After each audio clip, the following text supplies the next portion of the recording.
2021 지역신문 컨퍼런스에 참석해 주신 여러분 진심으로 환영합니다. 저는 일반 세션 구후 사회를 맡게 된 지역신문 발전위원회 임미희 위원입니다. 긴 시간 기다리느라고 수고하셨습니다. 이번이 마지막 세션이 된 것 같습니다. 온라인 생중계로 시청해 주시는 참가자 여러분들께서는 유튜브 채팅창을 통해 다양한 의견을 남겨주시기 바랍니다. 발제에 관련한 질문 또한 유튜브 채팅창에 남겨주시면 질의응답 시간에 답변을 드릴 수 있도록 하겠습니다. 그럼 먼저 발표자를 소개해 드리겠습니다.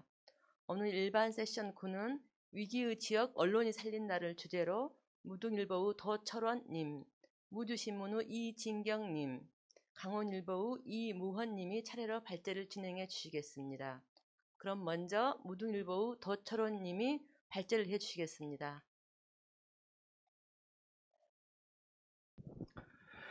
안녕하십니까. 위기의 전남농촌 2021 리포트 발표를 맡은 무등일보 도철원 기자입니다.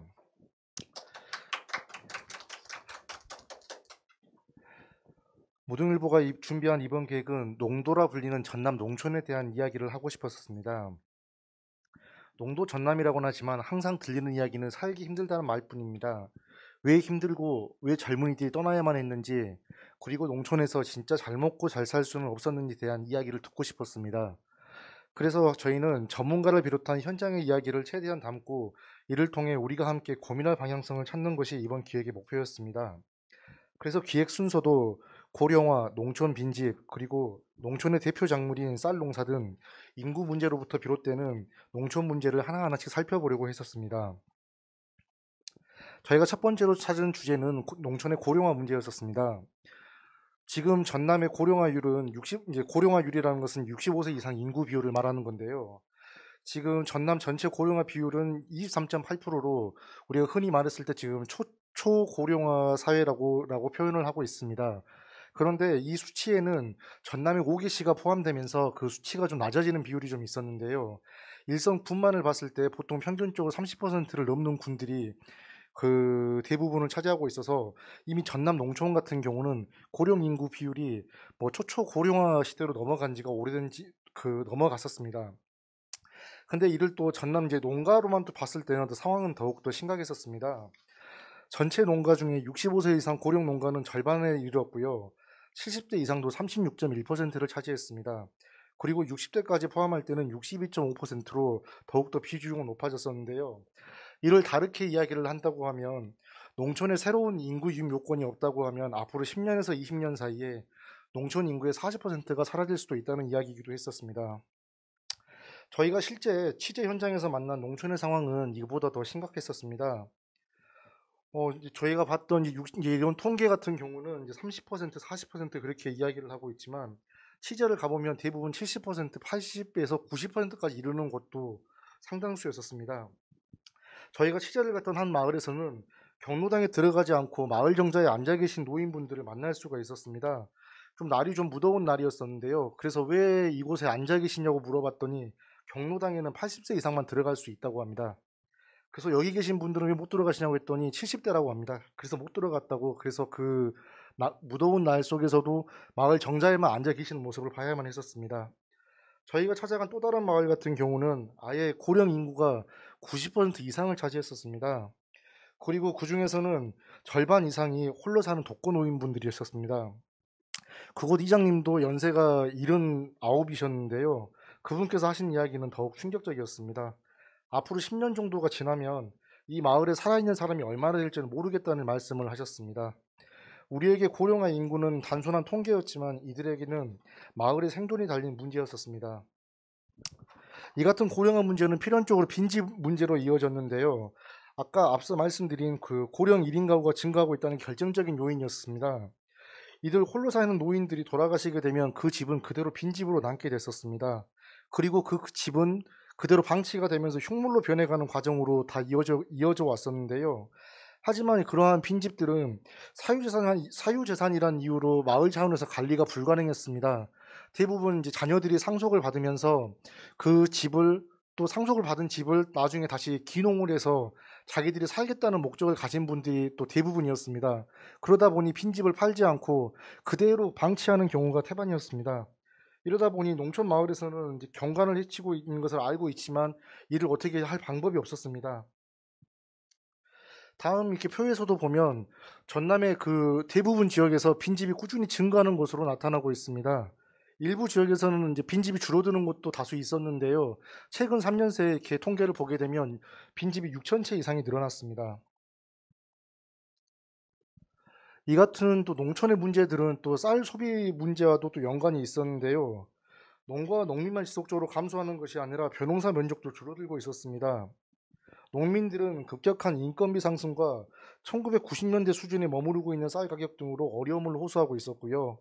현장에서 만난 이들은 이대로 가면 10년 내 벼농사는 절반 이상 줄어들 거라고 우려를 하는 목소리도 있었습니다. 전문가들 같은 경우에 대해서는 대부분의 지역에서는 이제 전남의 대부분 지역들이 쌀 브랜드를 상당히 고급화 전략을 추진을 하고 있었는데요. 그 부분에 대해서 상당히 우려를 제시하고 있었습니다. 지금 현재 그 블루오션이라고 평가받고 있는 부분이 중저가 브랜드 쌀인데요. 이 중저가 브랜드 쌀이라고 하는 것은 그 편의점과 간편식 등 그랭에 들어가는 쌀들은 그 고급 브랜드 쌀을 쓸 수가 없다고 합니다. 일정 부분의 품질을 유지한 중저가 가격을 이제 필요로 하고 있는데요. 하지만 그 전남에서는 이러한 쌀 브랜드 육성에 대해서는 아예 손을 놓고 있다는 지적이 계속 나오고 있었습니다. 특히 최근 같은 경우에는 1인 가구가 30% 이상을 차지하고 있으면서 이러한 간편식의 비중이 갈수록 높아지고 있었는데요. 이제 그런 부분에 대해서 너무 준비가 안 돼 있다 하는 그런 지적들이 계속 나오고 있는 상황이었습니다. 농촌에 이제 줄어드는 인구는 일손 부족으로 계속 이어져 왔었는데요. 최근에 이제 농촌에서는 이런 말까지 나오고 있습니다. 외국인 노동자가 없으면 아예 농사를 지을 수 없다는 이야기가 나오고 있는데요. 그만큼 그 고령 인구의 부족한 일손을 채울 수 있는 유일한 대안이 외국인 근로자였었습니다. 하지만 이제 지난해부터 이제 코로나가 이제 기승을 부리기 시작하면서 외국인들의 입국들이 사실상 금지가 되면서 이러한 부분들은 아주 농촌의 극심한 일손 부족으로 이어져 왔습니다. 그러다 보니 인건비는 급격히 상승을 하기 시작했고요. 이 상승한 인건비는 농산물 가격 상승으로 또 이어졌습니다. 계속 그 일손 부족에 시작된 그런 악순환 고리는 지금도 여전히 계속되고 있습니다. 특히 저희가 이제 취재하는 과정에서 가장 힘들었던 부분이 이 외국인 노동자 부분이었는데요. 그 이유 자체가 대부분 불법 취업이었기 때문이었습니다. 이제 농촌에서 지금 현재 보면 그 브로커라는 표현을 쓸 정도로 그 외국인을 이제 단체로 고용하시는 분들이 계시는데 그분들 같은 경우 거기서 근무하는 외국인 노동자들이 대부분 이제 보다 높은 임금을 받기 위해서 당초 허가받은 업체가 아닌 이제 더 돈을 더 준 농가들을 찾아서 이제 옮겨다니는 형태의 일을 하고 계셨습니다. 그러다 보니 그분들이 자기들의 신원이 노출되면 바로 단속이 들어온다며 그 취재를 거부하는 사례가 엄청 좀 많이 있었고요. 그래서 좀 그런 부분에 대해서 취재하는 과정에서 상당한 좀 애로를 좀 겪어야만 했었습니다. 농촌의 또 다른 문제는 빈부격차입니다. 최근에 이제 인건비와 임대료, 농자재 등의 경영비 상승으로 인해서 농업을 포기하는 영세 중소농들이 꾸준히 증가하고 있었습니다. 또 그 반면에 또 그러한 부분들을 흡수한 대농들도 늘어나는 거 나타나 뭐 양극화 현상이 전남에서 갈수록 심해지고 있었는데요. 이러다 보니 소득 격차도 엄청나게 벌어지기 시작했었습니다. 소득 상위 20%와 하위 20%의 소득 격차는 무려 10배에 달했고요. 그러다 보니 이제 농사만으로 먹고 살기 힘들어진 농가들은 겸업을 하기 시작했고요. 최근 5년 사이에 10% 이상 증가세를 보이기도 했습니다. 저희가 이제 돌아가고 싶은 농촌이라고 이렇게 제목을 잡았었는데요. 이제 이러한 주제 같은 경우에는 이제 앞서 말한 문제점을 어떻게 좀 해결할 수 있는 방안이 없나, 지속 가능한 농촌을 만들려면 무엇이 필요한가에 대한 고민에서 시작됐었습니다. 우선 가장 이제 필요한 것은 젊은이들이 돌아오는 게 가장 중요하는데요. 우선 그러기 위해서는 돈이 되는 농업이 있어야 되고 젊은이들이 살만한 정주 여건 개선이 필요하단 말이 계속 나오고 있었습니다. 그리고 특히나 이제 지자체에서도 소득 창출이 가능한 농업에 중점을 줘야 된다는 그런 지적도 계속 나오고 있었습니다. 그래서 저희가 맨 처음 봤던 부분은 그 밑에 한 줄만 나와 있는데요. 그 융복합 산업이었습니다. 최근 농촌의 좀 트렌드이기도 한데요. 관광을 연계한 융복합 산업이 상당히 전남에서도 그 활성화가 되고 있었습니다. 이제 1차 제조부터 이제 3차 서비스까지 연계되는 융복합 산업에서 성과를 거둔 농민들이 상당히 늘고 있었는데요. 100억대 이상의 매출을 올리는 분들도 계신 걸로 나타났습니다. 특히 이제 2019년 기준으로 농촌 융복합 산업 인증을 받은 전남의 농업 경영체가 265곳이었는데요. 그들 그 농업 경영체의 연평균 매출액은 17억 원에 달했습니다. 이처럼 수십억 원대의 매출을 올리기 시작하니까 새롭게 6차 산업에 뛰어드는 이제 농가 벼들이 많이 늘어나기 시작했는데요. 2년 만에 인증 경영체는 336곳으로 늘어나기도 했었습니다. 하지만 그들 모두가 성공하지는 않았습니다. 상품 제작과 체험 등 이제 2차, 3차로 이어지는 기반 마련을 위해서 상당한 투자금이 필요했고요. 이들 중에서 20%가량은 연매출 1억 원에도 미치지 못하는 것으로 나타났었습니다. 철저한 준비가 먼저 필요하다는 지적도 계속 나오고 있었습니다. 돈 되는 친환경 농업이라고 했었는데요. 이것은 이제 전남 농업을 대표하는 게 지금 현재 친환경 농업입니다. 지금 전국 친환경 면적의 56%가 전남에 지금 속해져 있는데요. 이 같은 추세는 최근 친환경 농업이 돈이 된다는 그런 인식이 이제 농민들 사이에서 강해지면서 급속히 그 재배 면적이 늘어났습니다.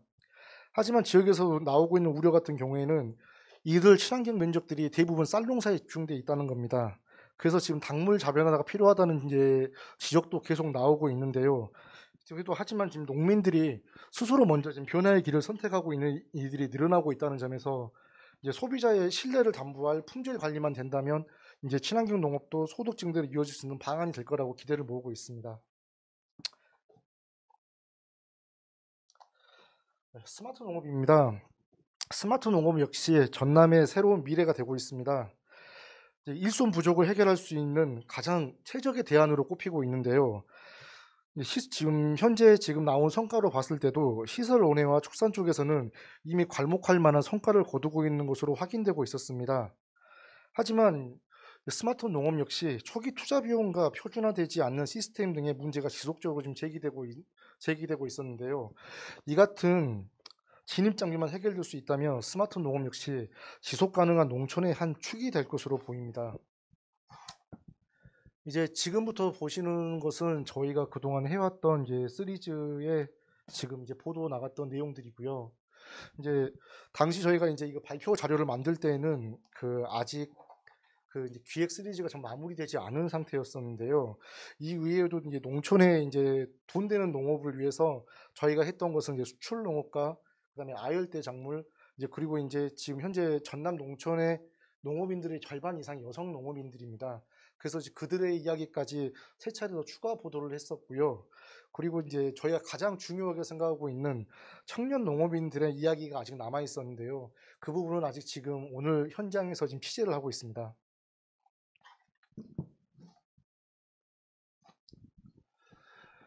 이제 저희가 했던 기획은 이제 크게 반향을 불러일으켰다기보다 이제 외국인 노동자 근로자 이제 문제에 대한 제도 개선으로 이어지는 효과가 나타났었는데요.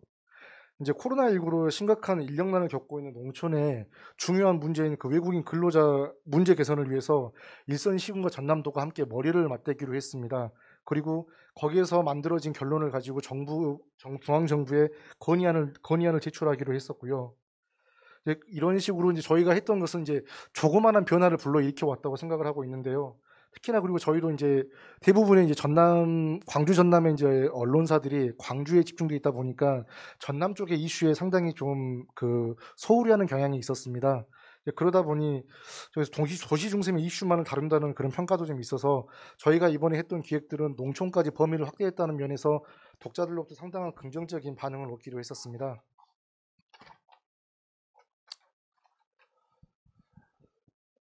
저희가 해온 전남 농촌에 대한 취재는 비단 저희 전남만의 문제가 아니라 전국의 모든 농촌이 겪고 있는 문제라고 생각을 합니다. 고령화를 비롯한 다양한 농촌 문제들은 단순히 지역 차원에서 해결할 문제가 아닙니다. 이미 국가 차원의 문제로 인식해야 된다는 이야기가 나오고 있습니다.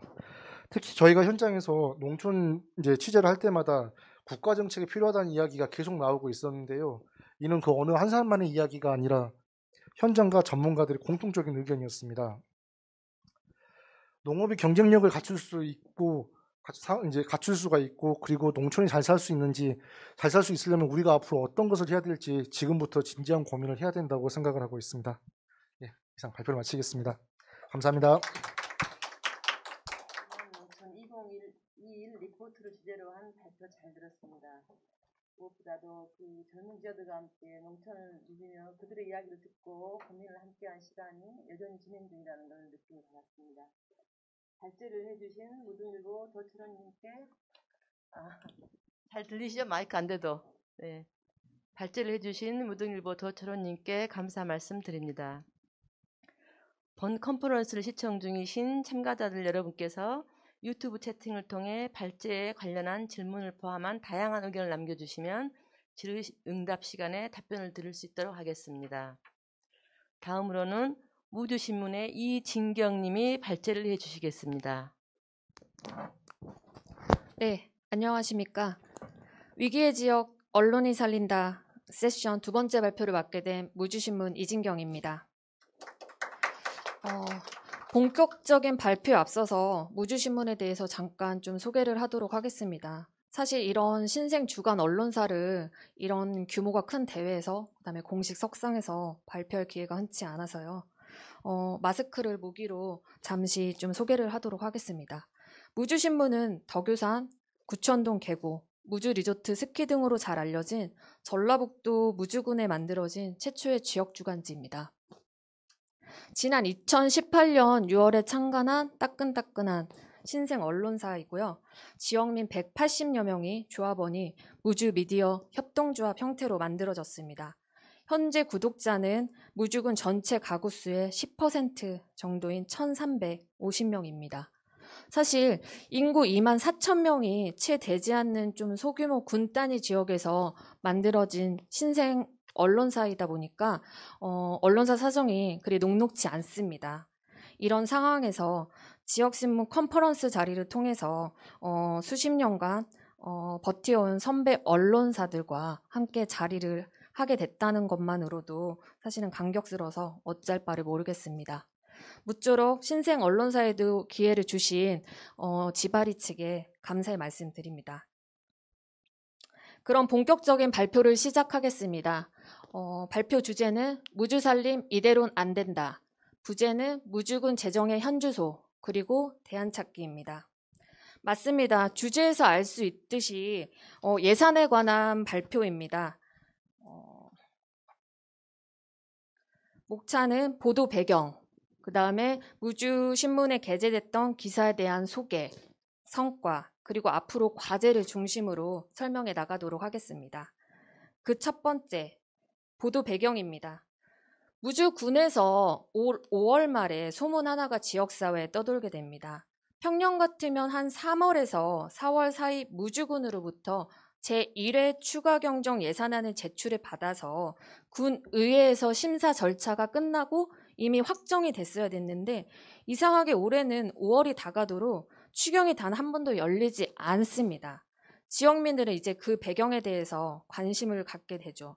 물론 코로나19라는 돌발 상황이 지난해에 이어서 올해도 이어졌습니다. 그런데 코로나19 확산 첫 해인 2020년을 거슬러 올라가 보면 그해 4월 20일경에 무주군 제1회 추경이 의회에서 심사가 끝나고 확정이 됐었단 말이죠.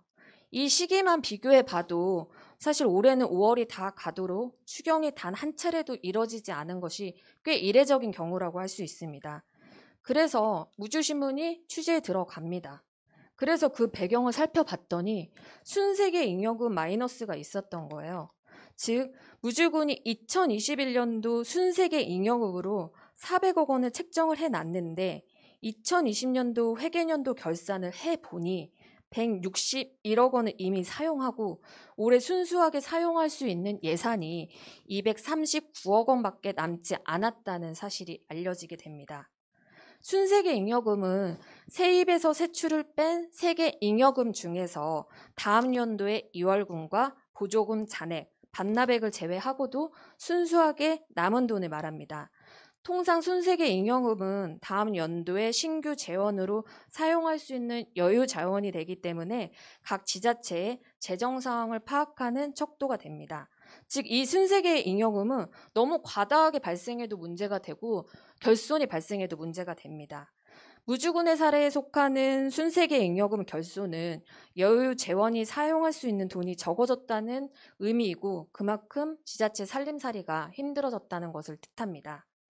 이에 당초 계획했던 사업들이 중도에 이제 포기하거나 아니면 사업 예산을 줄이는 감액 추경이 불가피한 상황을 초래할 수도 있습니다. 물론 근본 순세계 잉여금 결손 사태는 무주군에서는 처음 있는 일이었습니다. 일단 이 이례적인 사태에 대해서 본지는 5월 30일자 일면에 최초 보도하기에 이릅니다.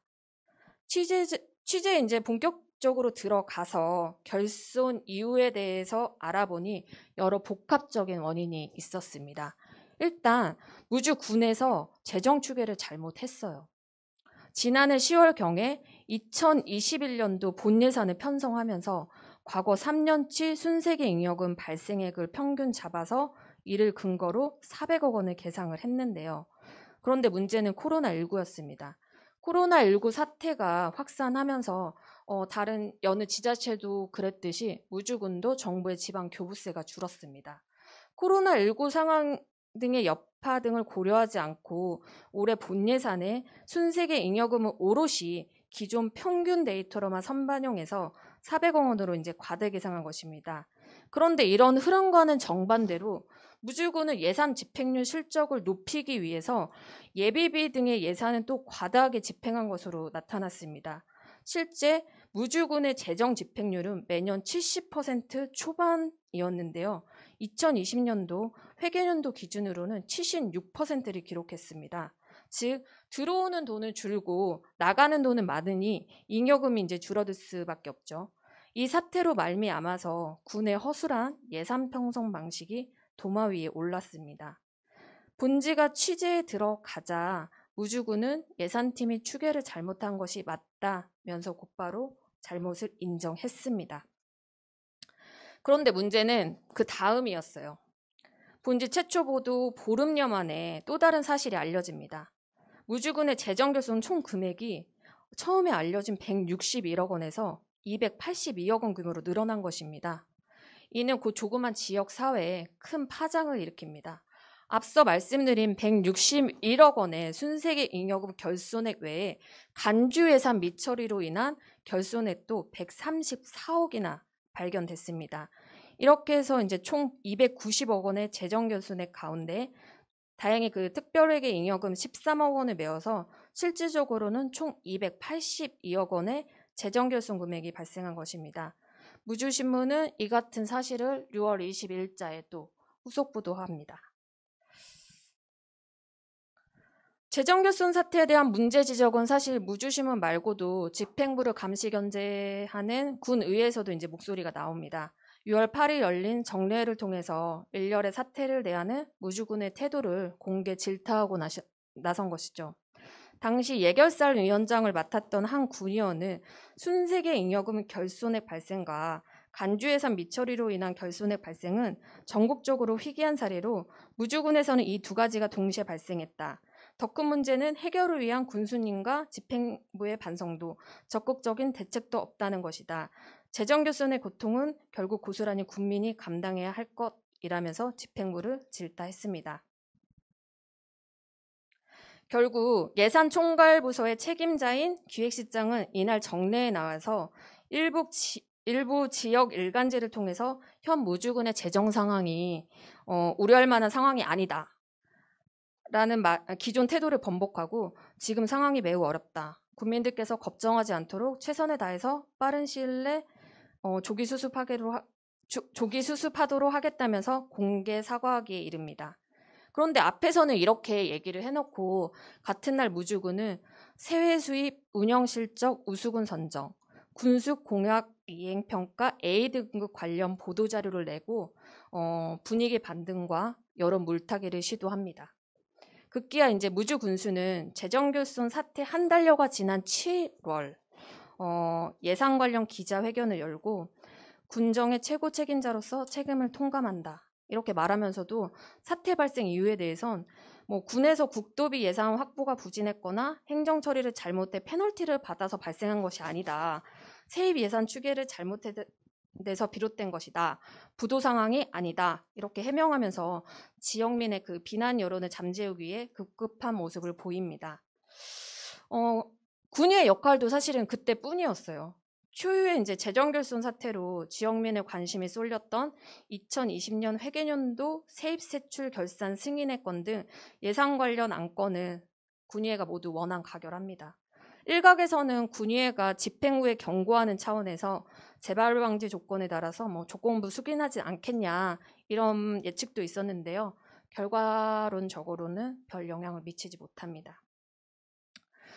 5월 말 순세계 잉여금 결손 사태 최초 보도에서부터 기자회견까지 45일간의 일렬의 사태를 지켜보고 보도하면서 저는 좀 문제의 심각성을 느낍니다. 일단 사태를 대처하는 무주군의 안일한 태도에 문제가 있다고 봤고요. 그럼 정말 무주군이 여러 차례 언론을 통해 강조한 것처럼 무주군의 살림살이는 괜찮은지, 문제가 없는지, 부도 상황인지 아닌지 알아보고 싶었습니다. 또한 나아가 이제 근본과 같은 예산 운영상의 문제점이 재발하지 않기 위해선 어떤 개선책이 필요한지 그 대안책도 함께 제시했으면 좋겠다는 바람에서 예산 시리즈를 기획하게 이릅니다. 여기서 잠깐 무주군의 재정 상황을 잠시 설명해 드리자면 무주군의 올해 재정 자립도는 7.43%로 10%가 채 되지 않습니다. 전북의 14개 시군 가운데 12위 정도로 낮습니다. 전국의 재정 자립도 평균은 43.58%입니다. 여기다가 재정 사주도 상황도 마찬가지예요. 올해 전국의 평균 재정 자주도는 66.42%인데 무주군의 재정 자주도는 50.8%로 평균을 밑돌고 있습니다. 이러한 문제 인식과 무주군의 재정 상황을 토대로 무주살림 이대로는 안 된다 시리즈를 본격화합니다. 이 시리즈만 놓고 보면 7월 5일부터 8월 16일까지 총 6회에 걸쳐 보도가 됐습니다. 예산 운영 문제점 기사 4회, 그 다음에 재정 건전화를 위한 개선 방안 2회, 기타 예산 낭비 사례까지 총 13개 기사를 생산 보도했습니다. 사실 관련 시리즈를 기획하면서 가장 컸던 고민이 바로 접근의 문제였습니다. 어떻게 자료를 찾을까? 예산이라는 게 원체 어렵잖아요. 그 예산서들을 일일이 찾아서 분석해서 문제점을 찾기란 쉽지 않기 때문이죠. 그래서 제가 주목한 것이 바로 결산검사 의견서입니다.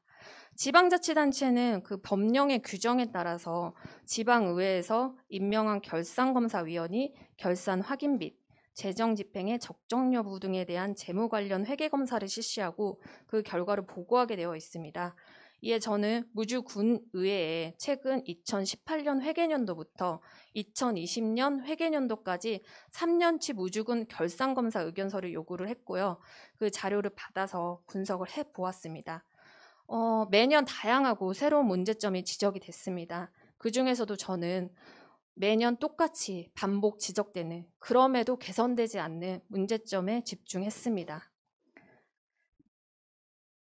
그 첫 번째가 바로 각종 시설물의 막대한 적자 운영입니다. 2020년도 기준으로 무주군의 직영위탁 시설물은 총 75개입니다. 물론 매년 증가하고 있어요. 2017년 62개에서 3년 만에 13개나 늘었습니다. 75개 대상물의 총 수입은 14억인데 지출이 144억 거의 7천여만 원이나 됩니다. 적자액만 총 130억 원이나 발생했습니다. 앞서 2017년에는 79억 원, 2018년에는 92억 원, 2019년에는 105억 원의 적자를 기록했습니다. 정말 어마무시하지 않아요? 문제는 이들 공공시설물 중에서도 정작 수익을 올릴 수 있는 시설물은 적다는 점입니다. 즉 공공시설물 운영은 고비용 저효율 구조여서 수입으로 비용을 충당하기 어려울 뿐만 아니라 인건비와 유지보수비, 관리비 등의 증가로 군 재정 압박 요인이 되고 있습니다. 무주군은 전북 도내시군 중에서도 각종 공공시설물이 가장 많고 이에 따른 시설물 유지 관리비 지출 1위라는 불명의 타이틀을 갖고 있습니다. 그렇지만 아이러니하게도 무주군의 각종 공공시설물은 해마다 증가하고 있어요. 지금도 차고 넘치는데 앞으로도 대규모 공공시설물들이 준공을 앞두고 있습니다. 그중에는 산꼭대기 설치로 전국의 스포트라이트를 한 몸에 받았던 태권브이랜드 조성 사업도 있습니다. 사실은 이 시리즈를 기획하면서 이제 다짐했던 것 중에 하나가 문제 지적은 당연한 거고 소귀에 경읽기라 할지라도 개선 방안을 좀 제시를 해보자라는 생각이었습니다. 그래서 이제 그동안 결산검사위원회의 위원으로 이제 참여했거나 아니면은 현직에 있으면서 관련 문제점들을 한 번이라도 좀 지적했던 군의원들을 여러 경로를 통해서 이제 찾아봤고요. 그분들께 연락을 해서 자문을 구했습니다. 문제별 개선 방안에 관한 설명은 발표 말미에 대책에서 따로 언급되기 때문에 일단은 생략하도록 하겠습니다. 두 번째는 보조금 관리 운영에 관한 문제입니다. 결산검사 결과 무주군의 허술한 보조금 사업 관리 운영 문제도 매년 고쳐지지 않고 반복되는 것으로 드러났습니다. 각종 보조금 사업의 유사 중복, 부정수급, 허술한 관리 운영 등으로 인한 예산 낭비 사례는 사실 무주군뿐만이 아니라 타 지자체 역시 고질적인 문제점 중 하나죠. 보조금 사업에서 가장 중요한 것이 바로 성과평가입니다. 이 성과평가가 형식적으로 진행된 것으로 나타났고 보조금을 심의하는 기구인 지방보조금심의위원회 역시 제대로 된 임무를 수행하고 있지 못하는 것으로 나타났습니다. 한 사례로 보면은 위에 표로 제시된 것처럼 전년도 보조금 예산 성과평가에서 매우 미흡 또는 미흡 평가를 받고서도 오히려 2019년에는 관련 사업 예산이 증액되거나 아니면 동일 예산이 지원된 사례가 발견됐습니다. 행정에서 정상검사 내지는 실질적인 성과평가를 하지 않고 단순히 자료 제출에 급급했다는 것을 보여주는 단편적인 증거가 아닌가 싶습니다. 그런가 하면 무주군의 지역 상황을 전혀 고려하지 않고 부정확한 사업 계획과 아니면 소극적인 행정으로 아예 사업 예산을 쓰지도 않고 전액 반납한 예산도 있었고요.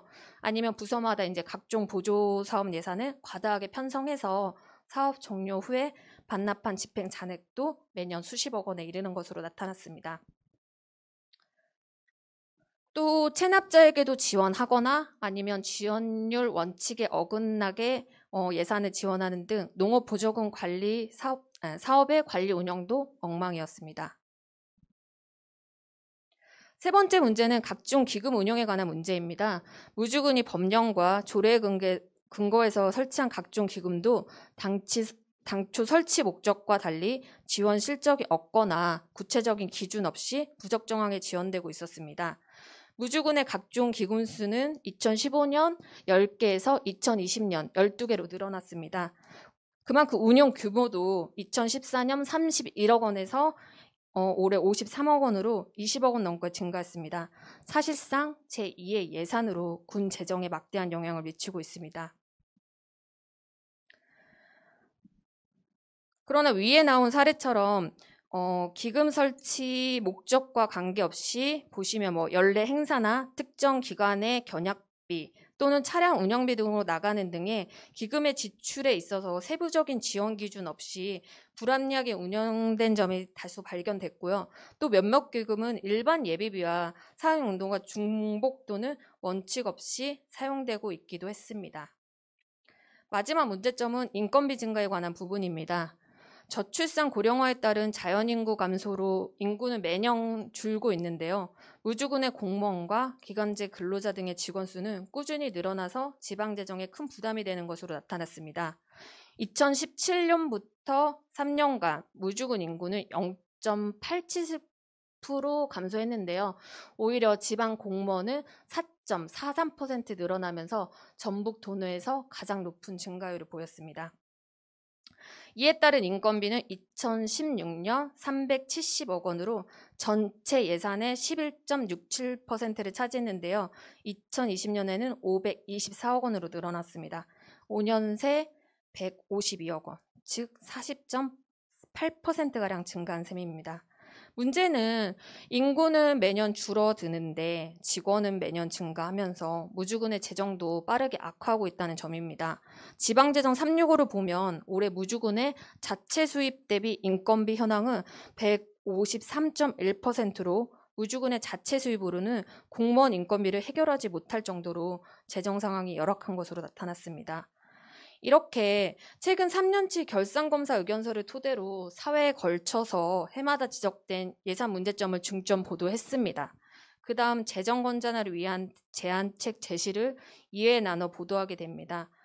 타 지자체의 노력이 현재 무주군이 겪고 있는 재정 위기를 극복하고 자주 재정을 확보할 만한 방안 마련에 좋은 참고 자료가 되기를 바라는 마음이었습니다.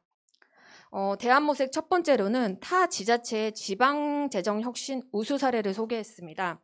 수원시의 건정재정 추진단 구성, 울주군의 일회성 행사비 축제 통폐합, 그다음에 남원시의 예산 동아리 온세미로 등을 소개했습니다. 시간 관계상 수원시의 사례만 잠시 소개하도록 하겠습니다. 수원시는 2015년에 지방재정 위기 극복을 위해서 민간 전문가들로 구성된 재정위원회와 재정 관련 부서 경력 공무원, 사업부서 담당 공무원으로 구성된 건정재정 추진단을 만듭니다. 당시의 건정재정 추진단의 모토는 Doing more with less, 적은 돈으로 더 많은 일을, 시민의 세금이 알뜰하게 쓰이도록 재정 현안의 점검과 감축 관리를 추진하고 많은 해외 사례를 바탕으로 성공적 재정 혁신을 이루고자 했습니다. 물론 초과 근무 수당이라든지 업무 추진비, 연가 보상비 등의 경상비를 줄이고 불효불급한 사업들을 대폭 축소하기도 했습니다. 이렇게 각종 자구책에 통해 허리띠 졸라매기에 나섰던 수원시는 행안부가 주관한 2020년도 지자체 혁신평가에서 우수 기관으로 선정되기 이릅니다. 당시 자료를 찾으면서 지금 있는 조청식 수원시 제1부시장님이 한 언론사와 했던 인터뷰가 기억에 남아서 잠깐 말씀드리겠습니다. 이 조청식 부시장님은 경기도에서 지방재정위기 극복 아이콘으로 통한다고 해요. 이 부시장님이 말씀하시길 풀뿌리 민주주의는 멍든 재정의 바탕 위에서는 뿌리 내릴 수 없다. 새로운 지방분권 시대에 맞춰 지자체와 공직자는 주민과 함께 효율적인 재정 사용을 위한 촘촘한 장단기적 보완책을 마련해 나가야 한다고 이제 강조했습니다. 사실 이 한 문장에 답이 있는 것 같습니다.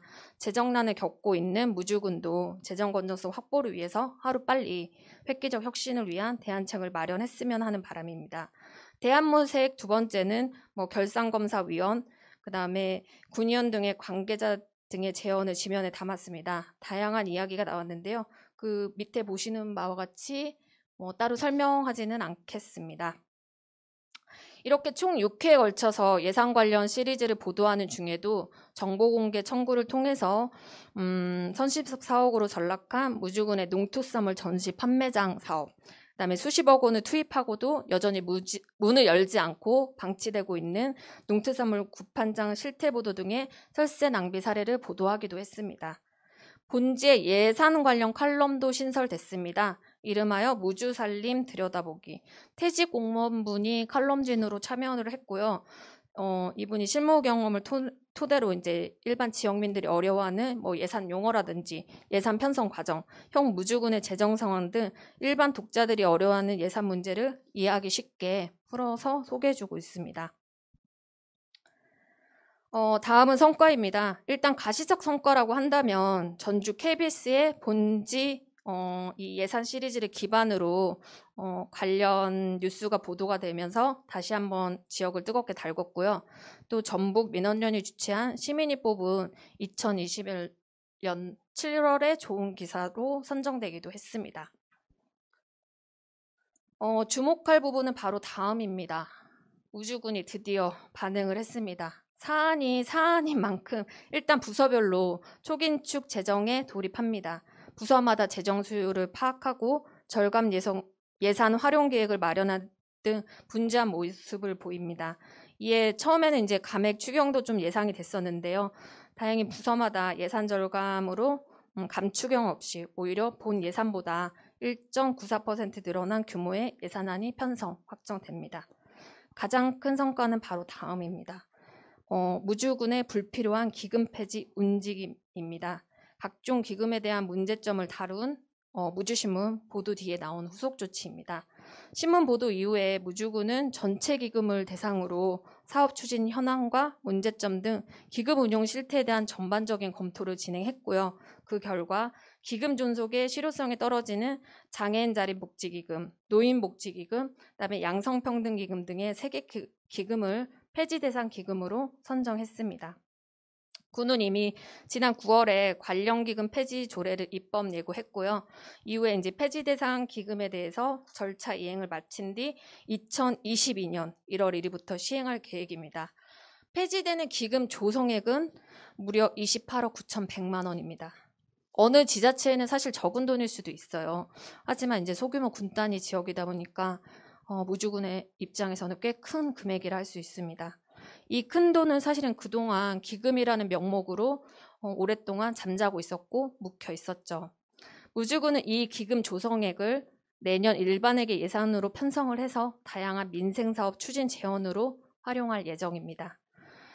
이러한 성과에 대해서 저는 무주신문이 풀뿌리 언론으로서 지역사회 건강에 뿌리 내리고 있는 증거가 아닌가라고 좀 감히 자평해 봅니다. 사실은 무주군이 알리지 않았고 알려지는 거 더 원치 않았던 민감한 예산 문제점들을, 그리고 지역민들조차 어렵고 생소해서 그동안 관심 두지 않았던 예산 영역의 문제를 무주신문이 공론화했고 알렸기 때문에 비로소 무주지역의 정확한 재정 상황이 수면 위로 드러나게 됐고, 이로 인해서 또 국민들이 제대로 알 수 있는 계기를 제공하지 않았나 하는 생각입니다. 물론 한계점도 있었습니다. 기사마다 이제 제시된 대책들이 너무 좀 구체적인 방식이 아닌 형식에 그쳤다, 너무 겉핥기식이 아닌가 하는 아쉬움도 있습니다. 그래서 다음에는 무주군이 좀 벤치마킹 할 만한 지방재정 혁신 사례를 좀 촘촘히 찾아서 직접 해당 지자체를 찾아가 구체적인 방안을 제시하는 솔루션 저널리즘적 접근으로 시리즈를 기획해 볼까 합니다. 예전에 만나 뵙고 강연을 드린 적이 있었는데요. 예산감시 전문가로 활동하고 있는 세금 도둑 잡아라 이상석 사무총장님이 한 언론사와 인터뷰에서 이런 말을 한 적이 있습니다. 예산은 전문가의 영역이 아니다. 오히려 전문가가 없다. 지방재정을 들여다보는 입장에서는 지방정부가 아니라 지역민에게 자치권을 주는 것이 중요하다. 수장이 아니라 시스템을 먼저 바꿔야 한다. 그러려면 시민과 시민사회 단체는 끊임없이 문제 제기해야 되고, 문제를 받아들인 공무원들은 그 대안을 만들어야 된다. 그것이 각각의 역할이다라고 말했습니다. 지방정부의 예산 집행 감시는 지역 언론의 또 다른 중요한 역할입니다. 이제 막 뿌리 내리기 시작한 무주신문도 뿔뿌리 언론으로 앞으로 쭉 예산 집행 감시 활동을 수행할 수 있도록, 권력에 휘둘리지 않고 무럭무럭 성장할 수 있도록 잘 버텨보겠다는 말씀을 드리며 발표를 마치도록 하겠습니다. 감사합니다. 뭔가 시원하시죠? 들으면서 무주신문이, 따끈따끈한 신생신문, 우리 무주신문이 발표한 무주살림 이대로 안 된다 발제 잘 들었습니다. 그걸 들으면서 전체 인구는 감소하는데 공무원 수는 늘어나고, 그래서 우리 지역 이런 행태를 보면서 우리 지역신문이 지자체 예산 감시 얼마나 철저해야 하는가를 잘 보여주는 강연이었다고 생각합니다. 그래서 여기 새삼 우리 그 어려운 회계 용어, 뭐 순세계 잉여금이랄지 간주 예산이랄지 이렇게 생소한 그 회계 용어를 이 개념을 알고 그걸 분석하면서 우리 기자들이 얼마나 고생했을까 한데 굉장히 저도 마음이 갔습니다. 그래서 우리 발제를 해주신 무주신문 이진경님께 다시 한번 감사 말씀드립니다. 본 컨퍼런스를 시청 중이신 참가자 여러분들께서 유튜브 채팅을 통해 발제에 관련한 질문을 포함해 다양한 의견을 남겨주시면 질의응답 시간에 답변을 들을 수 있도록 하겠습니다. 다음으로는 강원일보의 이무헌님이 발제를 해주시겠습니다.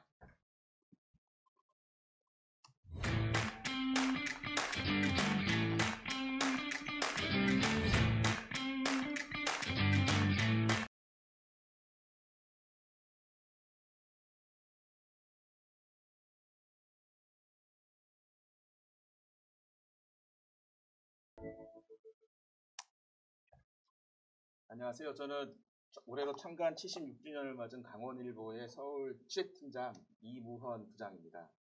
먼저 인사드리겠습니다. 시작을 조금 인상 깊게 하고 싶어가지고 짧게 인트로 영상을 한번 만들어 봤는데요. 성공했는지는 모르겠습니다. 주제가 동해안 천혜의 경관이 사라진다인데 이게 좀 사회성 기사인데요. 죄송합니다.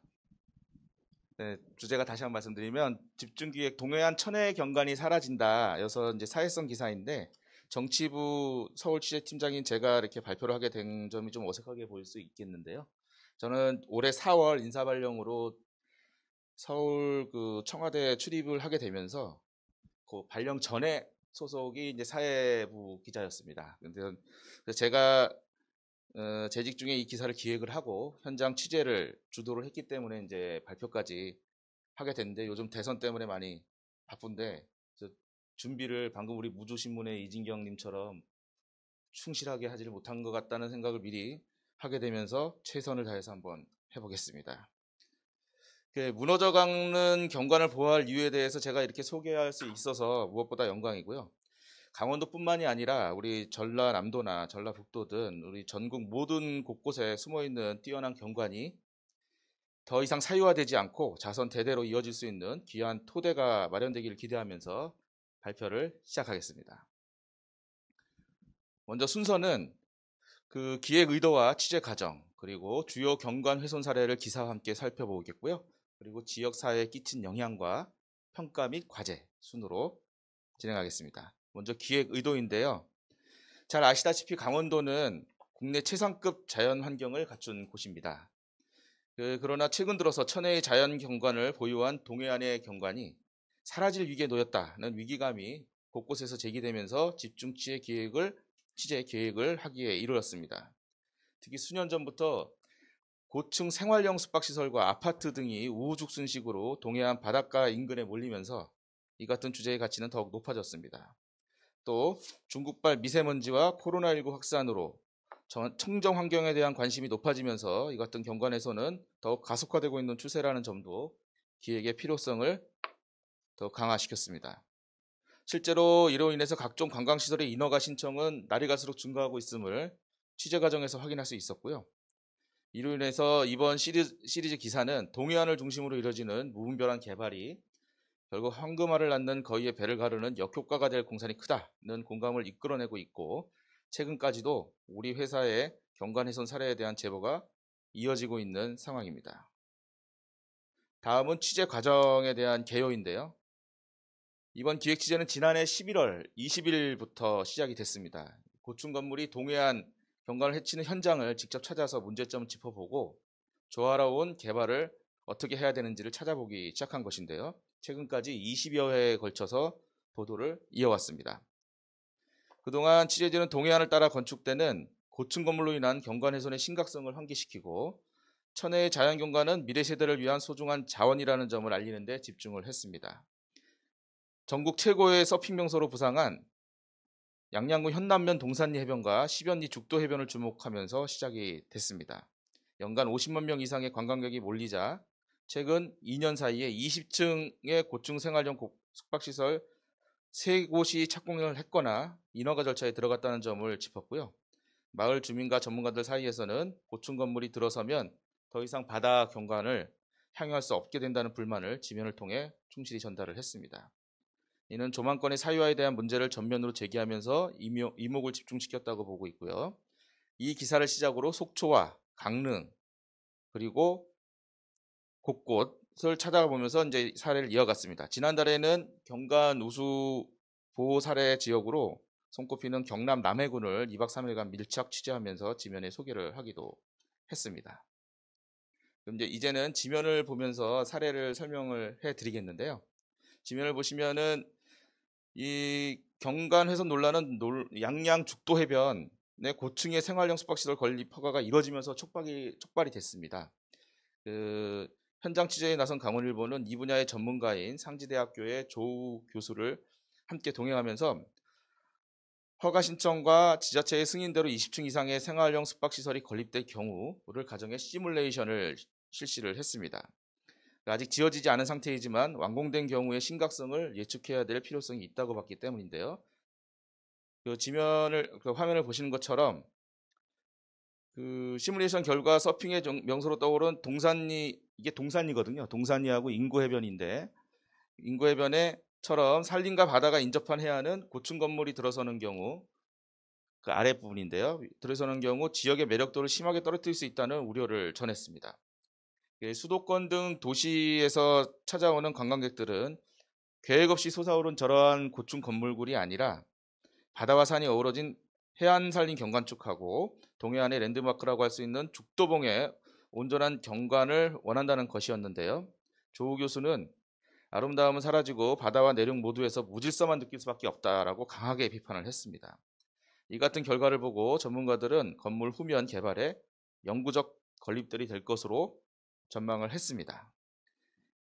강원일보는 양양 죽도 해변의 경우 단발성이 아닌 지속적인 보도를 통해서 숙박시설, 층수를 낮추는 것을 고려해야 한다는 등의 대안도 제시를 했습니다. 화면을 보시다시피 실제 고층이 들어섰을 때 지금 맨 위에 부분이 지금 현재 모습이고요. 지금 추진되고 인허가가 된 곳이 중간 건물입니다. 그런 모습인데요. 실제 고층이 들어섰을 때와 아예 들어서지 않거나 저층으로 조성됐을 때의 바다 경관은 전혀 다른 모습으로 나타났습니다. 예정대로 20층 건물이 세워질 경우에는 저 앞에 보이는 위에 보이는 죽도가 전부 모두 가려졌고요. 바다와 인접해 있는 해변 공간도 크게 해쳤습니다. 특히 건물을 중심으로 여러 방향으로 볼 때도 죽도나 탁 트인 바다 경관을 보기는 어려웠음을 시각적으로 독자에게 전달하는데 힘썼습니다. 반면에 앞전에 보였던 죽도봉의 그 뒤에 보이는 요 건물이 하나 호텔 앤 리조트인데요. 이미 준공이 거의 다 됐는데 들어설 때 6에서 7층으로 들어설 때는 죽도와 바다가 일부 가려지긴 하지만 전체적 경관은 크게 악화되지 않았습니다. 물론 아예 건물이 세워지지 않는 것은 경관을 보호하는 데 더 낫겠지만은 절차상 조성이 불가피하다면은 층수 조정을 대안으로 검토해 볼 수 있다는 점이 이제 눈길을 끌게 됐습니다. 다음은 동해안 관광도시인 속초시의 도심과 해변 상황 취재 내용입니다. 이 사진은 맨하탄 같이 보이지만 속초 해변입니다. 지금 이러한 고층 건물이 일어난 것이 얼마 되지 않았는데 저도 어렸을 때 속초 해수욕장에 가서 즐기던 때가 생각이 나는데 이렇게까지 해변에 이게 100m, 200m 그 정도밖에 안 됩니다. 그런데도 저렇게 20층 건물이 인허가가 났다는 것에 상당히 놀랐고요. 도심과 해변이 맞닿아 있는 속초시는 최근 수년간 이러한 고층 아파트와 생활형 숙박시설 건축이 무분별하게 이어지면서 경관 훼손의 심각성이 가장 컸습니다. 현장 취재 결과 청초호를 중심으로 반경 2.5km 이내에 고층 아파트 단지만 40여 곳이고요. 총 건물 동수는 150여 곳입니다. 사실 이곳은 동해안 중에서도 해안 경관 관광 도시로 가장 선도적인 위치였는데 지면을 보시면 아시겠지만 방금 말씀드린 것처럼 맨하탄을 연상케 할 정도로 고층 건물이 쓰나미처럼 밀려들고 있는 상황입니다. 이처럼 곳곳의 고층 건물 장벽이 도심과 해변의 조망권 및 경관을 단절시키고 있어서 인허가 신청이 접수된 건물의 신축이 무방비로 이어지면 조망권 훼손의 우려가 더욱 커질 수밖에 없다는 상황임을 지적을 했습니다. 취재진은 그래서 최근 접근성이 크게 개선되면서 그 이유가 뭔가를 살펴봤는데 1가구 2주택을 피하기 위한 세컨하우스 개념의 생활형 숙박시설이 속초 러시 현상이 이어지기 때문이다라고 확인을 했습니다. 실제 최근 5년간 속초 도심지에 19곳의 생활형 숙박시설의 인허가가 접수됐는데요. 이 중 20층 이상의 단지가 절반 이상이 13곳이었습니다. 최고층은 28층이라는 점이었는데요. 경관보호의 개념이 전혀 반영되지 않았다는 방증이었습니다. 특히 2018년 말부터 이러한 인허가를 통해 이루어진 8개의 건물이 있는데 모두 20층 이상이었습니다. 속초가 생활형 숙박시설 공략 최우선 지역이 됐다는 점을 알 수 있었습니다. 이 같은 현상은 부동산에도 영향을 미쳐서요. 속초시가 최근 강원도 내 땅값 상승률 1위, 전분기 대비 0.779% 상승했는데요. 그러한 1위를 이어가는 데 영향을 미친 결정적 영향이었습니다. 이처럼 최근 수년간 고층 건물이 우후죽순 들어서자 주민들은 설악산과 동해바다 경관이 일부 관광객의 전유물로 전락할 것을 우려를 했고요. 경관 심의 과정에서 층수에 대한 논의는 아예 이루어지지 않고 있는 상황이어서 상위법 개정 등 대책이 필요하다는 점을 강조를 했습니다. 강원일보는 후속 보도를 통해서 새롭게 들어오는 생활형 숙박시설로 인한 주민들의 불편도 극심해지고 있다는 점도 짚었습니다. 당연히 따라오는 문제인데요. 고층으로 올라가면은 일단은 햇빛이 차단되고 그리고 주차 공간이 부족하고 물 부족 우려까지 해야 되는 상황이 이어집니다. 속초시는 전통적으로 좀 물이 부족한 지역입니다. 그런데도 2년 전에 제한급수 경험까지 했었거든요. 근데 최근에 이러한 고층 건물이 무분별하게 들어와서 또 이제 수도 문제, 물 부족 문제가 또 나지 않겠느냐 하면서 한숨 쉬는 주민들의 목소리도 지지사에 담았습니다. 그리고 또 호텔 생활용 숙박시설이 늘어나는데 주차 기준은 조금 더 기존의 우리 아파트와 달라서 주차 공간 부족으로 인한 도심지 주민들의 불편도 커지고 있었습니다. 속초시의 난개발은 경관훼손뿐만 아니라 원주민의 생활 불편으로 직결되고 있다는 점에서 이러한 점 문제를 제기해서 주민들의 공감을 이끌어내는 데 힘썼습니다. 다음은 강릉 사례입니다. 잘 아시다시피 강릉에는 이렇게 송림이 있는데요. 이게 14세기 개성에서 가져온 8그루의 소나무가 조 지역에서 자라기 시작하면서 700년 세월 거쳐서 숲을 이룬 아주 보존 가치가 높은 곳입니다. 그런데 저 동그란 지점에 또 생활형 숙박시설 건립을 추진해 왔던 것입니다. 당초에 강릉시는 이 생활형 숙박시설 건립 업체의 인허가 신청을 거부를 했었습니다. 불허를 했는데요. 강원도 행정심판위원회에 이 업체가 심판을 요청했는데 결국은 또 인허가를 해줄 수밖에 없다라는 그러한 결정이 나왔습니다. 그러니까 지금의 규정에서는 자기 소유의 땅을 사가지고 그것을 매입하고 그 기준에 맞춰가지고 짓는 데에서 불허를 하면은 오히려 그것이 위법이다 이렇게 결정이 난 건데요. 이 사실을 강원일보는 2020년 12월에 이제 확인을 하고 송정해변의 소나무숲 훼손 위기에 대해서 보도를 한 것입니다. 현장을 확인한 결과 지면에서 보시다시피 이 해안 소나무 숲은 전형적인 동해안 숲의 운치를 그대로 간직하고 있고요. 해안가는 불과 100m 남짓입니다. 걸어서 2분 정도 걸리고요. 높이 4, 5m의 아름드리 110여 그루의 이상의 소나무가 빼곡히 자리 잡은 곳입니다.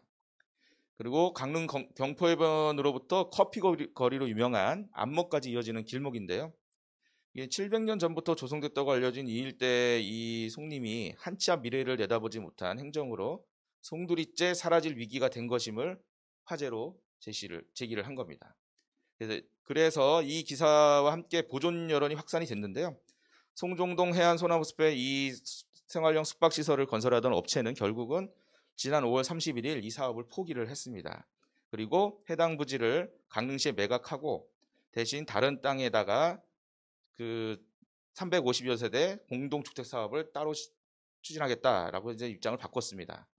그 자치단체와 지역 주민들이 자연환경 및 경관 보존을 위해 적극적 노력을 기울이고 기획 보도까지 이어지자 이 같은 태도 변화를 이끌어냈다는 평가를 받고 있습니다. 이 밖에도 강원일보는 삼척 해안 절경에 문 닫은 대형 숙박시설 6년째 방치되고 있다. 그리고 안인사고 해변에 1m 높이가 깎여나가 폐허로 변하고 있다. 그리고 강문 해변에도 백사장이 깎이면서 모래절벽이 이어지고 있다. 그리고 수십억 쏟아 모래사장 대신 콘크리트 옹벽을 쳐서 오히려 경관이 더 훼손되고 있다라는 다양한 지적을 경각심을 이끌면서 경관 훼손 문제를 짚어나가고 있습니다. 다음은 지역사회에 끼친 영향인데요. 방금 이 화면을 보시면은 이거 제출할 때는 취재가 안 됐고 그 이후에 제가 취재를 한 건데요. 그 해안 경관 보호의 모범 지역으로 이제 떠오르고 있는 경상남도 남해군을 직접 르포로 취재한 내용입니다. 강원도를 비롯한 모든 자치단체가 경관 보호를 위해서 어디에 집중을 해야 되느냐라는 것에 방점을 찍으면서 현장을 다녀왔는데요. 기사를 보시면은 남해군의 경우에는 기본 대원칙이 해안도로에서 바다가 보여야 한다였습니다. 그러니까 이 인허가를 하는 과정에서 어디에 질려 그러면 여기서 바다의 수평선이 보이느냐라고 해서 안 보일 것 같다 하면은 거의 거부를 하고 안 된다고 하는 상담 과정에서 그렇게 해서 많이 다투기도 한다는데요. 그 군수로부터 담당 공무원들의 의지 자체가 이거는 보호 가치가 우리 남해는 그것으로 먹고 살아야 되는 먹거리다라고 해서 애초부터 그렇게 접근을 하고 있었고요. 그 다음에 내년에 하도 소송이 많이 걸리고 항의가 많이 오고 하니까 내년에는 경관 조례를 개정해서 아예 제도적으로 경관 심의 보호구역이라고 합리적으로 결정을 해서 그쪽에서는 인허가 자체에서 규정으로 보장하겠다라는 그런 절차도 밟고 있습니다. 이 점은 우리 다른 지금 경관 훼손으로 고민하고 있는 많은 자치단체에 큰 시사점을 주고 있다고 할 수 있겠습니다. 이처럼 본보의 취재가 우수 사례 지역의 르포기사로 이어지면서 최근 동해안의 각 자치단체도 경관 보존에 대한 필요성을 공유하고 시장 및 군수들이 이를 정책에 반영하려는 움직임도 일고 있습니다. 강릉과 속초, 동해, 삼척, 고성, 양양 이게 동해안권 시장군수협의회 자치단체인데요. 여기서는 이제 동해안 자연경관 보존 결의문을 조만간 채택하기로 했습니다. 그래서 정부의 건의문을 내는 등 활동을 통해서 이 제도개혁 등 위로부터의 개혁을 이끌어내겠다는 목표입니다. 이러한 움직임은 본보의 동해안 경관을 살리자 시리즈가 합리적 요구를 이끌어냈기 때문이라고 나름의 자평을 하고 있는 상황입니다. 향후 강원일보는 이 기획 취재를 별도의 기한 없이 문제가 발견될 때마다 수시로 보도함으로써 자연과 환경을 보존하고 지속가능한 개발이 이루어질 수 있도록 역할을 다하려고 합니다. 끝으로 평가 및 과제인데요. 많이 이 경관이라는 것은 저희가 잃어버렸을 때만 귀한 것을 알게 되더라고요. 그러니까 저희 집이나 주변에 늘 보던 것이 어느 순간 다른 건물로 인해서 가려지면 그것이 얼마나 귀한 자원이었구나라는 걸 그때 뒤늦게 알게 되는 것이 이치인데요. 이렇기 때문에 우리와 같은 지역 언론은 지금까지 소개했던 것처럼 평상시 그저 당연히 누려왔던 경관이 일부 개인의 전유물이 되지 않도록 끊임없는 관심과 취재 보도에 나서야겠다는 마음입니다. 이러한 때에 용도 지역에 따른 인허가 요건이 또 다르고 토지주와 건축주의 요구를 또 거부할 수 없는 이 규정적 상황이 있는데 이것을 경관보호라는 공익으로 제한을 하되 그에 따른 보상도 이루어질 수 있도록 제도 개선의 방향을 그렇게 잡는 것이 바람직하다는 생각을 하게 되면서 앞으로도 이 부분에 초점을 맞춰서 계속적인 보도를 할 것을 약속하면서 발표를 마치겠습니다. 감사합니다. 네, 동해안 천혜 경관이 사라진다는 발제 잘 들었습니다. 속초, 강릉 등의 사례까지 들어서 이런 현상을 잘 보여주고 있는데 우리가 흔히 신문에서 보면 생활형 숙박시설이 막 오르내리고 하는데 이런 것들이 잘못 지어지면서 이런 천혜의 경관이 일부 소유물로만 흘러갈 수 있다는 것을 우리가 그런 대한 그러지 않도록 지역신문이 지역의 천혜 자연을 보호하는 노력이 이끌어낸 지역신문의 힘이라고 하겠습니다. 자연 보존을 위한 법안까지 만들어진다 하니 참 기대가 큽니다. 자, 발제를 해주신 강원일보 이무원님께 다시 한번 감사 말씀드립니다. 자, 그리고 지금 세 분의 발제가 끝나서 이제 질의응답 시간을 갖겠습니다. 그래서 발제자 세 분은 무대 가운데로 나와주시기 바랍니다. 자, 먼저 위기의 전남 농촌 2021 리포트 발제를 해주신 무등일보의 도철원님께 드리는 질문입니다. 전라남도 대책.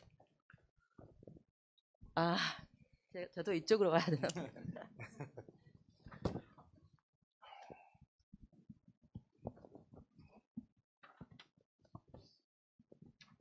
전라남도 대책 무등일보 보도 대안이 있는지요? 저희가 좀 이제 했던 주제들이 상당히 좀 광범위한 내용들이 좀 많이 있어서요. 이제 저희가 취재하는 과정에서는 그 전남도에서 이제 어떤 대안으로 정책을 추진하고 있는지에 대해서도 같이 함께 보도를 하긴 했었는데요. 근데 그런 부분들 자체가 저희가 이제 농촌 문제의 이제 전문가라고 하시는 이제 그런 연구원들에게 주로 답변을 좀 들었었는데 항상 들리는 말은 똑같았습니다. 많이 좀 모자라고 여전히 정부 주도의 좀 정책이 좀 필요하고 계속 나오는 이야기는 여전히 그 산업화로 인한 이촌 항도라는 이야기를 지금까지도 쓰고 있더라고요. 그 효과가 그 영향이 지금에서 이렇게 현 시대에 나타나고 있다. 그래서 지금 이제 뭐 이제 지자체만의 힘으로 할 수 있는 단계는 넘어섰다는 이야기가 그 저희가 취재하는 과정에서 계속 들었었고요. 그래서 이제 좀 더 국가에서 좀 정책적으로 그 농업 예산도 아직 3% 선에도 못 미치고 있다고 합니다. 정부 예산에서요. 그래서 그런 부분도 좀 확대가 필요하다는 이야기가 저희는 계속 지속적으로 취재 과정에서 들었던 이야기입니다. 네. 그런 관련 예산을 좀 지속적으로 늘려야 한다. 이런 얘기를 해주셨습니다. 그리고 이번에도 무등일보 측에 보내는 질문이 나왔습니다. 젊은 기자들과 영상둔 취재팀을 꾸려 농촌 현장 곳곳을 다녀온 것으로 아는데 취재 과정에서 가장 어려웠던 점을 꼽는다면 무엇인지요? 아무리 봐도 저희 회사에서 올린 글 같은데요. 그 저희가 이번에 취재하는 과정에서 그 대부분 이제 연차들이 저희 연차 그 기자들하고 같이 했었습니다. 대부분 이제 1년차 기자들이 대부분 같이 함께 했었는데요. 이제 그러다 보니까 좀 이제 전남도 상당히 이제 시군이 많다 보니까 이동 거리가 좀 만만치가 않습니다. 그래서 저희가 보통 그 출장을 여러 날 갈 수 있는 상황이 아니라서 보통 하루나 이틀, 이제 하루에서 이틀 사이에 몰아서 가게 되는데요. 한번 가다 보면 이제 여러 개의 군을 가다 보면 거의 그 이동하는 것 때문에 그게 아마 가장 힘들었던 것 같습니다. 네, 잘 들었습니다. 이제 또 혹시 여러분 중에 질문이 없으신가요? 네, 말씀해 주십시오.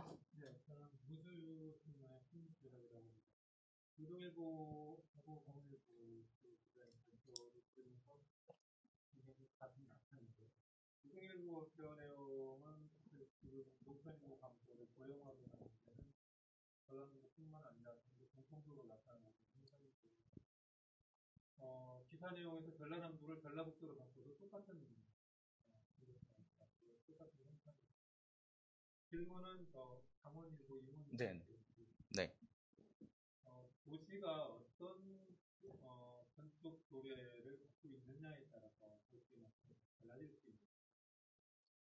저희가 최근에 담양군을 취재한 적이 있어요. 담양군은 현재 건축 도래가 서로 분산이 되어있는데도 불구하고 건축 도래가 되게 까다롭습니다. 한 예를 들면 5층 이상 건물은 건축 허가가 나지 않고요. 농촌 지역임에도 불구하고 국가 역도 교육도 더러워서 현재 분수가 바뀌고 나면 건물 짓겠다는 사람들. 수용식 건축가 지금 내리 3, 4치 하입니다.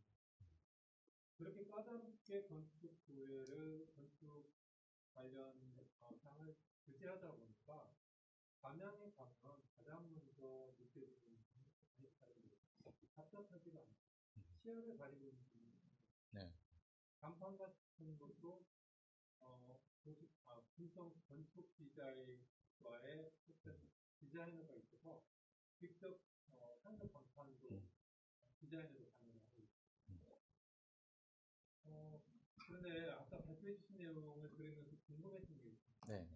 강원도는 말씀하신 것처럼 산의 관광과 자연환경은 굉장히 아름다운 곳인데 그러면 속초나 강릉은 도시 경관에 관한 도래가 없나요? 그게 궁금해요. 그러니까 속초 같은 경우에는 지금처럼 갑자기 동홍천 양양 고속도로가 뚫린다거나 이런 상황이 아니고 예전에 그 우리 3, 40년 어렸을 때의 용도 지역에서는 그러한 건물이 들어서는 상황이 아니었었어요. 근데 지금 그러니까 이종 주거 지역이라든지 일종 주거 지역이라든지 해도 건물이 그렇게 들어설 만한 그런 상황이 조성이 안 됐는데 갑자기 그러니까는 인구가 교통이 빨라지고 그러니까 서울에서 제2의 그 세컨하우스 개념으로 이 경관이 너무 좋다 해가지고 인허가를 내려고 해보니까 예전에 그 건축 조례, 경관 조례나 이런 것이 있는데 건축 조례와 경관 조례가 충돌을 할 때 경관 조례가 앞서지를 못하는 거예요. 왜냐하면 그 용도 지역에 인허가를 안 해주면은 공무원이 인허가를 안 했다고 소송을 당해가지고 그러니까 해줄 수밖에 없는 그러한 상황이 됐던 거죠. 그래서 한 발 늦은 상황이 좀 됐어요. 그래서 이게 저희가 이 초점을 맞춘 거는 분명히 다른 우리 국내 모든 경관이 우수한 곳이 이런 고민을 미리 해야 된다. 이거 뭐 건축 없으면 어떡하냐, 소송 겁나서 어떡하냐, 공무원들이 거기에서 의지를 약하게 가지면 다 무너지는 건 순식간이다라는 걸 보여주고 싶은 기획이었고요. 그래서 남해를 찾아간 이유도 남해군은 사면이 다 이제 섬이니까 했는데 말씀하신 대로 4층 이상의 건물을 거의 보기 어려웠어요. 거기는 4층을 넘어서면은 해안을 볼 수가 없는 상황이 돼버리거든요. 그리고 뒤에 건물이 항상 더 높아야 되는데 그게 해안도로 윗선에 올라갈 때는 허가가 되는데 아래 내려갈 때는 너무 까다롭고 그래서 소송도 많이 걸린다고 하는데 제가 취재를 하는 과정에 느낀 거는 군수 자치단체장의 의지 그리고 그에 따른 공무원들의 일관성 있는 태도가 상당히 중요하다고 보고요. 방금 말씀하신 담양군도 미리 알았으면은 거기를 현장을 가서 우수 사례로 취재를 했을 텐데 그러니까 건축 조례가 각 자치단체마다 다르진 않은 것 같아요. 다르진 않은데 다만 우리는 경관 때문에 이 경관의 가치가 더 크다라는 거를 경관 심의하는 과정에서 경관과라든지 이런 데서 전문가가 용역을 하든 어떻게 해서 구별을 져서 이 부분은 요 정도까지는 높여야 된다. 요 정도까지는 안 된다는 거를 공론화시키고 의회가 통과시켜 주면은 그렇게 만들 수 있는데 아직까지는 이게 아직 공론화가 안 돼서 그래서 이번 기획이 의미가 있다고 저희는 이렇게 생각하고 있습니다. 감사합니다.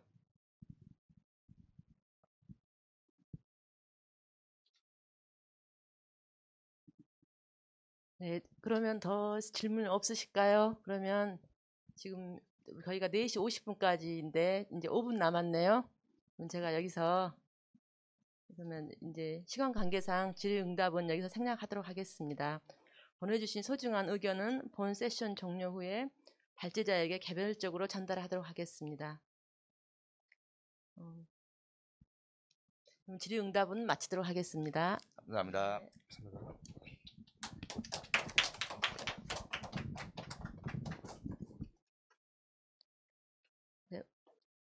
본 컨퍼런스를 통해 멀리서 발걸음해주신 세 분의 발제자와 온라인 생중계를 통해 참여해주신 시청자 여러분께 다시 한번 감사의 인사를 드립니다.